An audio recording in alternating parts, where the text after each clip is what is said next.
In the Middle East, Secretary of State Baker says he's ready to meet with Palestinians as violence continues in Israel. In Moscow, the biggest demonstration since the Russian Revolution, the crowd chants, "Gorbachev, resign." And in this country, former prisoners of war come home. This is NBC Nightly News, reported by Garrett Utley. Good evening. With the war now over, it's time to face the central conflict in the Middle East, Israel and the Palestinians. And that indeed is what Secretary of State James Baker was doing this day. He said he was prepared to meet with Palestinians in Israel when he goes to that country tomorrow.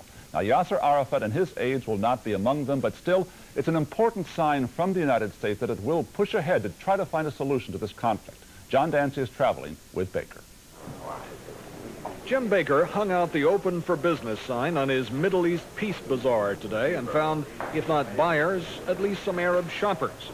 As a blue light special, Baker offered today to meet with Palestinian leaders when he goes to Israel without asking whether they are members of the PLO, neatly finessing a question that could have put off potential Israeli buyers. The first task of Baker as shopkeeper was to find out whether the Arab states of the Persian Gulf are potential buyers of his vision of Middle East peace. Baker said he now sees a greater willingness on the part of the Arab states to get involved in the peace process. Saudi Foreign Minister Saud al-Faisal. And as my friend Mr. Baker said, with boldness of vision and determined diplomacy, that even the most intractable issues can be resolved. The Arab states did give Baker a sign of flexibility.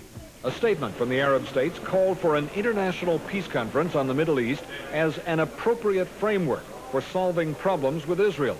Baker said it was significant that the statement did not say the appropriate framework, meaning they were locked in to only one solution. Baker arrived in Cairo tonight to confer with officials here. Egypt is the only Arab country to have signed a peace agreement with Israel, and the U.S. is looking to Egypt to persuade other Arab countries that peace is possible. Osama al-Baz, an advisor to President Mubarak, says much will depend on Israel's attitude toward any Arab initiative. It remains for Israel to be willing to cooperate. They have to negotiate. They cannot set preconditions. They cannot say that such and such is not negotiable. Everything should be negotiable. But Baker's mission right now is more limited than that. Right now, it is the Arab states which are signaling that they are interested in the peace process. Now Baker has to find out if the Israelis are also willing. Only then can the negotiating begin. Garrett? All right, John Dancy, stand by there for a moment in Cairo, and let's go to Ed Rabel in Israel. Ed, what is Secretary Baker going to find there when he arrives tomorrow? Well, Garrick, it'll be turmoil at the very least. 4 Israeli women were stabbed and killed by a young Palestinian man today. An attack the police say is directly related to the Baker visit. It will be a Jerusalem filled with anger that Secretary Baker will encounter following the stabbings. The victims were Jewish. The Arab who killed them told police he was sending a message to Baker by committing the attack. Earlier in the West Bank, Palestinians demonstrated and burned replicas of the American flag, a reminder that any meeting Baker has with them here will no doubt be trouble. And the Israelis won't make it easy on him either. This morning, Israeli extremists attacked the U.S. Cultural Center in Jerusalem with Molotov cocktails to protest Baker's visit. Then, as if to deliberately torpedo any Baker plan for a Syrian-Israeli peace, Prime Minister Yitzhak Shamir today declared the Golan Heights would remain part of Israel. Israel seized the strategic heights from Syria in the 1967 Arab-Israeli War. In case Baker did not get Shamir's message, the Speaker of Israel's Parliament on a tour of the Golan today reiterated that the heights were not up for negotiation. I think that the question about negotiations,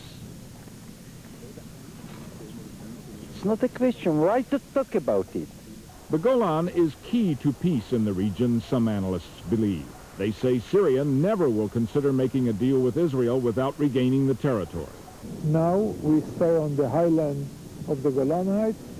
Syria is big enough to remain and to survive without the Golan Heights.